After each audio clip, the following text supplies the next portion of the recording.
और साथ में ही हमारे देश के नेतृत्व का आभार प्रकट करते हैं, खासतौर से माननीय मोदी जी साहब का, कि उन्होंने स्वदेशी वैक्सीन बना करके पूरे देश के लोगों को फ्री के अंदर 2-2 टीके लगाकर हमारे जीवन को सुरक्षित करने का काम किया।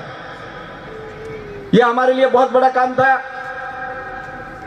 आज कई देशों के अंदर फिर भी जूझ रहे, परंतु हमारा देश तीव्र गति से आर्थिक विकास की ओर दौड़ रहा है। यह हमारे देश के लिए और हमारे लिए शुभ संकेत है।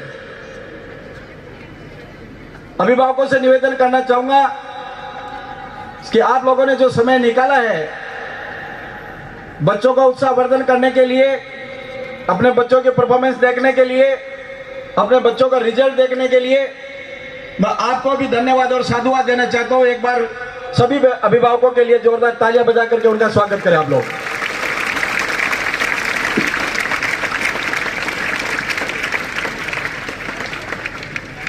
विद्यालय जब शुरू हुआ था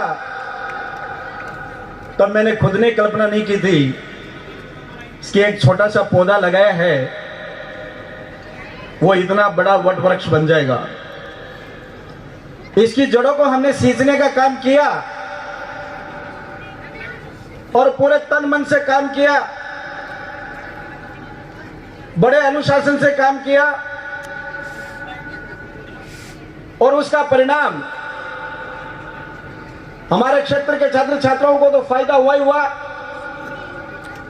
हमें भी बहुत अच्छा मौका मिला कि आप सबसे हम रूबरू होते रहते हैं, आप लोगों के दर्शन होते रहते हैं। जब विद्यालय प्रारंभ किया था उस समय की एक बात बताना चाहूंगा आपको, उसमें लड़कियों की जो शिक्षा थी वो हमारे शेखावाटी बेल्ट में थी, परंतु इतनी नहीं थी कि प्रत्येक लड़की है वो शिक्षा ग्रहण कर ले, और यदि शिक्षा ग्रहण कर ले तो उसके बाद में कॉलेज में जाना बहुत मुश्किल था। मैंने बहुत सी बच्चियों को, गार्जियनों को समझा करके यहां से 10th और 12th करने के बाद में कॉलेज में एडमिशन दिलाने के लिए प्रेरित किया, और वो बच्चियां आज अपने खुद के पैरों पे खड़ी हैं, अच्छी सरकारी नौकरी कर रही हैं, अच्छा कोई प्राइवेट जॉब कर रहे हैं। उन्होंने सबने अपना जीवन उज्जवल बनाया, परंतु उनका जो परिवार है वो भी दिन प्रतिदिन प्रगति करता जा रहा है। तो वो समय दूसरा था। आज समय वर्तमान में जो समय आया है काफी बदलाव हुआ है, और समय बदलाव के साथ साथ में हर चीज में बदलाव आता है। शिक्षा के अंदर भी बदलाव आया है, शिक्षा देने के तरीके में बदलाव आया है, शिक्षा ग्रहण करने के तरीके में बदलाव आया है।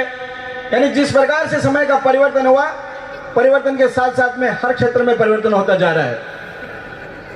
पहले जो शिक्षा हुआ करती थी वो केवल किताब पढ़ करके किताब का ज्ञान प्राप्त करने की होती थी, परंतु जैसे जैसे समय आगे बढ़ा, समय के अकॉर्डिंग हर क्षेत्र में परिवर्तन आया, और आज वर्तमान में जो समय है वो टेक्नोलॉजी का समय है। और टेक्नोलॉजी में जो बच्चे अपना हुनर दिखा सकते हैं उनके लिए आपका ये अपना विद्यालय पूरी व्यवस्था करने जा रहा है। चिंता करने की जरूरत नहीं, घड़े शिखर झुंझुनू जाने की जरूरत नहीं पड़ेगी। ताने सारी व्यवस्था ताने रेडी कर दी जाएगी। ताने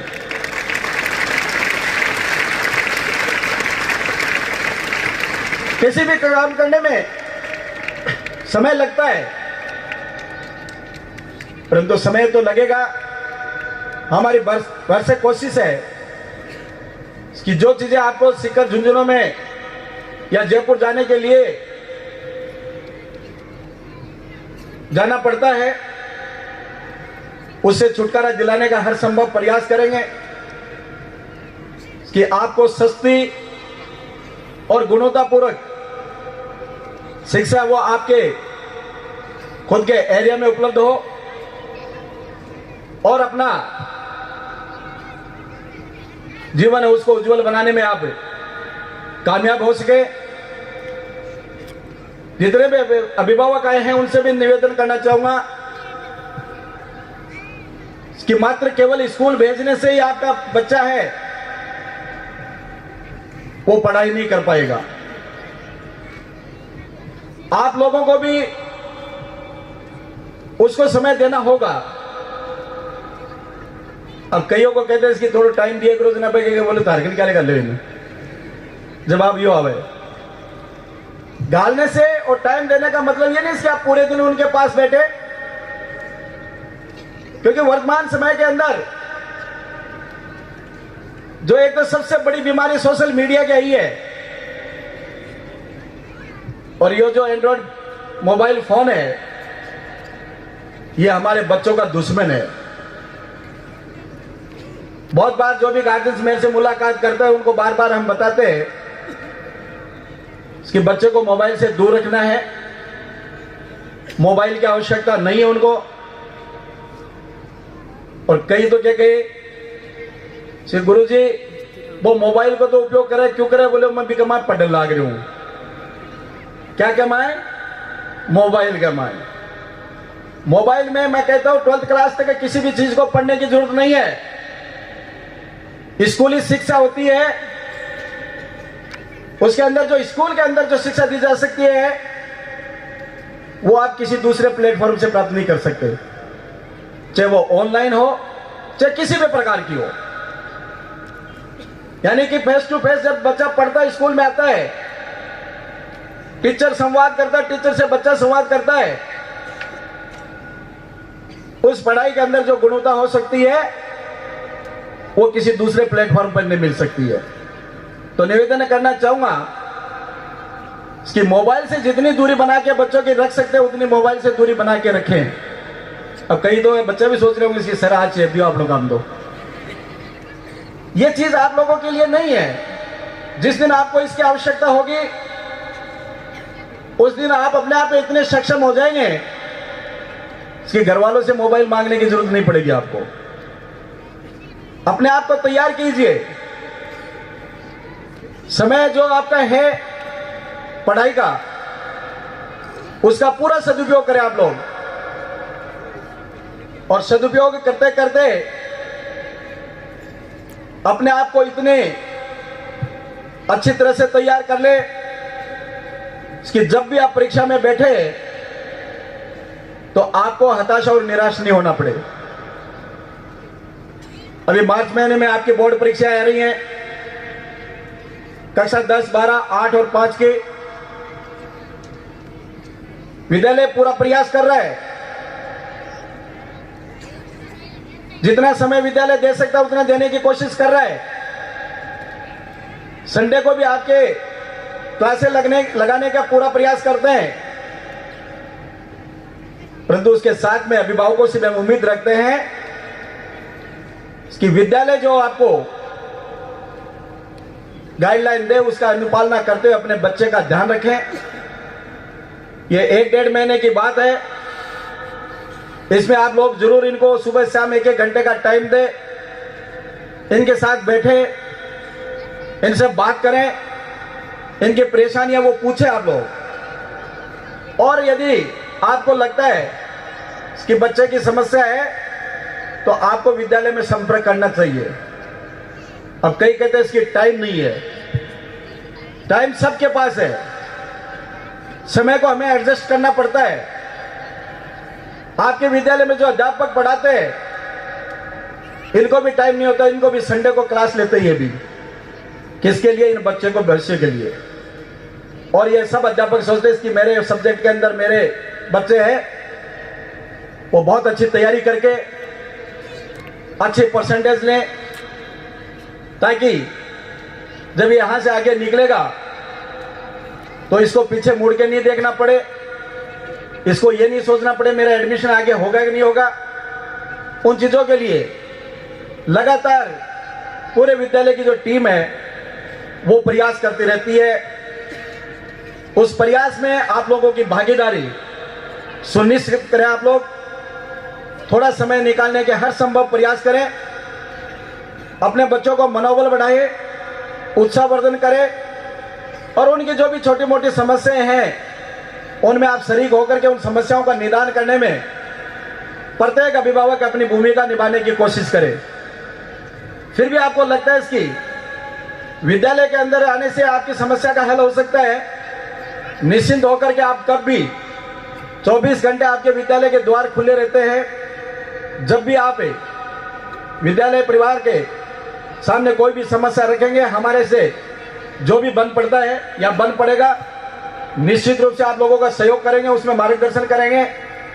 परंतु मैं छात्र छात्राओं से कहना चाहता हूं कि पहले भी मैंने बहुत बार बताया आप लोगों को, जब भी मौका मिलता बोलने का तब आपके सामने बात रखता हूं कि समय किसी का इंतजार नहीं करता है। समय को सबसे बड़ा बलवान माना गया है। समय किसी का इंतजार नहीं करता है। समय को पकड़ के हमें चलना पड़ेगा, और जो समय का सदुपयोग करता है उसका समय सदुपयोग करता है, और जो समय का दुरुपयोग करता है उसका समय भी दुरुपयोग करता है। आप लोग अपने जो भी समय आप लोगों के पास में है उसमें एक निश्चित टाइम टेबल बना करके दिन रात मेहनत करें। अपना एक जो टारगेट आप लोगों ने बना रखा है उस टारगेट को अचीव करने के लिए अथक प्रयास करें, ताकि आपको आगे जाकर के यह महसूस नहीं है कि उस दिन मैंने ये गलती की थी और उस गलती के कारण से आज मैं यहां पीछे रह गया हूं।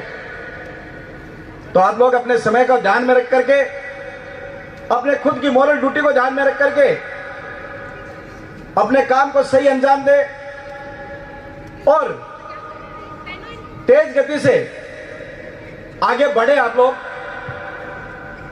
क्योंकि हमारा देश युवाओं का देश है और आज पूरे विश्व की नजर हमारे देश के ऊपर है, क्योंकि हमारे देश के अंदर आज 60-65% युवा हैं। किसी भी देश के अंदर इतनी युवाओं की संख्या नहीं है। बहुत बड़े मौके आपके लिए आने वाले समय में देश विदेश में आपको अपनी योग्यता की पहचान कराने का मौका मिलेगा, और इस मौके को आपको गंवाना नहीं चाहिए। आपके माता पिता ने जिस उद्देश्य से आपको विद्यालय भेजा है उस उद्देश्य को पूरा करने में आपको कहीं कोई कसर नहीं छोड़नी चाहिए। अनुशासन में रहते हुए आप आगे बढ़ेंगे, मार्गदर्शन लेते रहिए, अपने माता पिताओं का आशीर्वाद लेते रहिए, और माता पिता का जो आशीर्वाद होता है वो बहुत बड़ा आशीर्वाद होता है, भगवान से भी बड़ा आशीर्वाद होता है। आप अपने माता पिता के मान सम्मान में कोई कमी नहीं छोड़े।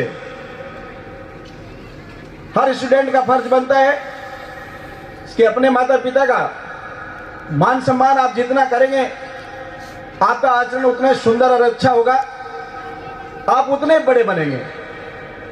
क्योंकि खराब काम करने से कोई भी व्यक्ति बड़ा नहीं बन सकता है, अच्छा काम करने से व्यक्ति बड़ा बनता है, अपनी एक पहचान बनती है, और उस पहचान को बनाने के लिए आप लोगों को दिन रात मेहनत करनी होगी, और दिन रात मेहनत करके इतने मजबूत बन जाइए, इतने मजबूत बन जाइए ताकि आगे आने वाले समय में आपको ये महसूस नहीं करना पड़े कि मैंने वहां पे ये गलती की थी और उस गलती के कारण से आज मुझे खामियाजा भुगतना पड़ रहा है। आप लोग अपना खुद का भविष्य बनाने के लिए किसी दूसरे के ऊपर कोई एहसान नहीं करेंगे। आप लोग अपने माता पिता पे एहसान नहीं करेंगे। जिसका बेटा या बेटी सक्सेस हो जाते हैं, उनके माता पिता का सीना है वो गर्व से चौड़ा होता है, कहते हैं इसकी मेरा बेटा है। और थोड़ी सी गलती आप लोग करते हो तो उस माता पिता के दिल को इतनी बड़ी ठेस पहुंचती है कि मैंने कैसे बेटा या बेटी को जन्म दिया जिसके कारण से मुझे आज ये दिन देखना पड़ता है। आप लोग बहुत अच्छे हैं, सब संस्कारवान हैं, अनुशासित हैं। आप इस अनुशासन को अपने जीवन पर्यंत बनाए रखें, और जीवन है उसको हंस करके जिए, खुशियों के साथ में जिए। रो के जीने से कोई जीवन नहीं जिया जाता है। और रोता कौन है? रोता वो है जो समय के साथ में अपने आप को प्रेजेंट करके अपना काम पूरा नहीं करता है और समय के साथ में अपने काम को पूरा कर लेते हैं, वो हंस हंस के जीवन जीते हैं और जीवन का लुत्फ उठाते हैं। एक पहचान बनाई है अपने जीवन की। धरती पे बहुत से लोग आए हैं, बहुत से लोग गए हैं, परंतु जिन महापुरुषों को आज हम याद करते हैं उनके पीछे कोई न कोई कारण है। अन्यथा इस देश में बहुत से लोगों ने जन्म लिया, परंतु कुछ एक लोगों को ही हम याद करते रहते हैं। वो इसलिए करते हैं कि उन्होंने ऐसे काम करके गए हैं जो काम उनके जाने के बाद में भी आज तक उनके समकक्ष कोई नहीं कर पाया। आप भी मन में ठान ले कि हम बड़े बनेंगे, बड़े सपने देखेंगे और बड़ा काम करेंगे। तो मन में ठान करके यदि दृढ़ संकल्प के साथ में अब आगे बढ़ेंगे तो निश्चित रूप से आप में से ही कोई कुछ भी बन सकता है। आईपीएस बन सकता है, आईएएस बन सकता है। मतलब किसी चीज के बारे में ये कभी निगेटिविटी मतलब उसकी ये तो मैं नहीं बन सकता, बन सकते आप लोग। जैसे अभी आपके सामने कल से बिजाड़िया जी थे, 2 दिन से, वो उनका उदाहरण आप लोगों के सामने दिया कि 12वीं करके आईटीआई करने के बाद में आज वो आईएएस के समकक्ष वहां पर केंद्र सरकार में सर्विस कर रहे। एक गरीब परिवार से निकला हुआ बच्चा, और वो दिन देखे उन्होंने जो दिन आपको तो देखने की जरूरत नहीं है, देखने भी नहीं पड़ेंगे आपको। तो मेरा तो इतना कहना है कि आप समय का सदुपयोग करके अपने आप को एक अच्छा इंसान बनाने में अपनी खुद की भूमिका निभाएं, अपने माता पिता का कहना माने, अपने टीचरों का कहना माने, संस्कारवान बने आप लोग। एक बार पुनः जितने भी अतिथि आए हैं, जितने भी अभिभावक हैं, गणमान्य लोग हैं, माता बहनें हैं, मीडिया के जो भी बंधु हैं, उन सभी का बहुत बहुत धन्यवाद ज्ञापित करता हूँ, साधुवाद देता हूँ। बहुत बहुत धन्यवाद। जय हिंद, जय भारत। कल और आज यानी 26 जनवरी और 27 जनवरी को 2 दिन का विद्यालय प्रांगण में वार्षिक उत्सव के रूप में कार्यक्रम रखा गया। और कार्यक्रम में के अंदर विद्यालय का जो वार्षिक प्रतिवेदन होता है वो प्रस्तुत किया गया। साथ में ही सांस्कृतिक प्रोग्राम को आयोजन किया गया और लगभग 400 बच्चे जो बोर्ड क्लासेस से पास आउट हुए हैं उनको सम्मानित किया गया। और अन्य एक्टिविटीज़ के जो छात्र छात्राएं हैं वो लगभग 600 के करीब हैं, यानी टोटल 1000 प्लस बच्चों को यहाँ पर सम्मानित करने का काम किया गया है। और विद्यालय का जो चौमुखी विकास है उसके बारे में सबके सामने प्रेजेंट किया गया। आगे की योजनाएं जो हैं उनके बारे में हमारे अभिभावकों के सामने, बच्चों के सामने वो बातें रखी गई। उसके आगे आने वाले समय में विद्यालय क्या नया करने जा रहा है वो बातें भी सभी बताई गई हैं। और निश्चित रूप से मैं स्कूल बैग साथ लेकर आएंगे। कहना चाहूँगा कि आने वाले समय में विद्यालय वो जो सही नई शिक्षा नीति आ रही है उसके अकॉर्डिंग काम करने का भरसक कोशिश करेगा। एक ग्रामीण प्रवेश के जो भी छात्र छात्राएं हैं उनको जो वास्तव में जो गुणवत्तापूर्वक शिक्षा मिलनी चाहिए उसके लिए हम वचनबद्ध हैं कि विद्यालय के अंदर जो भी छात्र छात्राएं उनको गुणवत्तापूर्वक शिक्षा दी जाएगी। और ख़ास तौर से जो अपने विद्यालय की विशेषता रही है वो अनुशासन के रूप में रही है। 2 रोज़ से लगातार बच्चे हैं वो कार्यक्रम में पार्टिसिपेट कर रहे हैं। सुबह 10 बजे से लेकर 4 साढ़े 4 बजे तक इतने लॉन्ग टर्म में बच्चों ने जो अनुशासन दिखाया वो सभी बधाई के पात्र हैं। जो भी हमारे अतिथिगण आए उन्होंने सभी ने बुरी प्रशंसा की है विद्यालय के अनुशासन की और पढ़ाई के बारे में। और जो भी अन्य व्यवस्थाएं उनको देख करके जो अतिथिगण आए उन सभी ने बहुत अच्छी बात कही है और विद्यालय की प्रशंसा की है। उसके लिए मैं उनको भी बधाई देना चाहता हूँ। जितने भी अभिभावक आए उन सभी को बधाई देना चाहता हूँ, धन्यवाद देना चाहता हूँ। हमारे विद्यालय का जो भी स्टाफ है, चाहे वो शैक्षिक हो चाहे अशैक्षिक हो, सभी को मैं बहुत बहुत बधाई देना चाहता हूँ। उसकी 2 दिन लगातार उन्होंने मेहनत करके इस कार्यक्रम को सफल बनाया है और इसी प्रकार से वो आगे भी इस कार्यक्रम को सफल बनाते रहेंगे। हाँ, वो बिल्कुल सही सुना आपने। इसकी अभी इंग्लिश मीडियम का जो भवन है वो बहुत ही जल्द हम उसका स्थापना करने जा रहे हैं और नेक्स्ट ईयर तक जब अपनी ये कार्यक्रम करेंगे उस समय तक वो भवन बन के तैयार हो जाएगा। और भगवान ने चाहे तो वहीं पे जहाँ पे वो भवन बनेगा वहीं पर ये वार्षिक उत्सव का कार्यक्रम बनाएंगे अपन लोग। Thank you. कुमारी है हमारे डूमरा से घिसा की डानी की है। वो लास्ट ईयर 2022 के अंदर एग्रीकल्चर के अंदर स्टडी कर रही थी और एग्रीकल्चर के अंदर राजस्थान के अंदर उसने टॉप किया है। उसका उत्साहवर्धन करने के लिए अन्य बच्चों को मोटिवेशन देने के लिए विद्यालय की तरफ से उसको स्कूटी गिफ्ट की गई है। और हमने उसको ये भी कहा है कि बेटा आपको और ज़्यादा मेहनत करने की पड़ेगी, क्योंकि आपने जो स्थान प्राप्त किया उसको बरकरार रखने के लिए मेहनत करनी पड़ेगी। और जो भी लोग हैं जो एक बार स्थान प्राप्त कर लेते हैं उसमें बरकरार रहने के लिए और अथक प्रयास करने पड़ते हैं। इसलिए उसको भी अच्छा लगा है और सभी छात्र छात्राओं ने देखा है, वो भी मोटिवेशन मिलेगा उनको कि वो भी प्रयास करेंगे। इसके आगे आने वाले समय में जब बोर्ड की परीक्षाएं होंगी तो उनमें अपना अच्छा प्रयास करने की कोशिश करेंगे वो लोग। Thank you. वार्षिकोत्सव का प्रोग्राम यहाँ रहा, जैसा स्पंदन 2022-23। कल 26 जनवरी गणतंत्र दिवस के साथ साथ बसंत पंचमी भी थी। बड़ा बच्चों के लिए एक अच्छा ऐसा पर्व है जहाँ बच्चों को इंस्पायर होते हैं। और राजस्थान सरकार के माननीय मुख्यमंत्री जी, शिक्षा मंत्री जी, हमारे निदेशक महोदय भी हमारे जो सरकारी विद्यालय है उनमें वार्षिक उत्सव का हमें टेंटेटिव कार्यक्रम के लिए उन्होंने आदेशित कर रखा है। वो भी 28 फरवरी तक चलेंगे, डेट बढ़ा दी गई है। इसी प्रकार निजी विद्यालयों में भी ये वार्षिक उत्सव हो रहे हैं। चूँकि दोनों का एक ही मकसद है, तालीम और शिक्षा का मकसद है। और माननीय मुख्यमंत्री जी और उनकी शिक्षा विभाग की हमारी जो टीम है, हमारे मंत्री महोदय, निदेशक महोदय की, वो सभी चाह रहे हैं कि सरकार की जितनी भी फ्लैगशिप योजनाएं हैं, जैसे अभी गार्गी पुरस्कार का आपने देखा है, कल पहली बार ऐसा हो रहा है कि गार्गी पुरस्कार के लिए माननीय निदेशक महोदय ने आदेश जारी किए हैं कि ऑनलाइन बच्चों को सर्टिफिकेट दिए जाएंगे और डीबीटी के माध्यम से पैसा सीधा बच्चों के, बेटियों के खाते में आ रहा है। तो ऐसी योजनाएं हैं वो हमारी सभी विद्यालयों में हैं, चाहे वो सरकारी हैं चाहे निजी विद्यालय हैं। और भी बहुत सी योजनाएं हैं वो दोनों विद्यालयों में चलती हैं। तो ये जो वार्षिकोत्सव का प्रोग्राम रखा है, इसमें बच्चों को फीडबैक के हिसाब से वो बच्चे इंस्पायर भी होते हैं।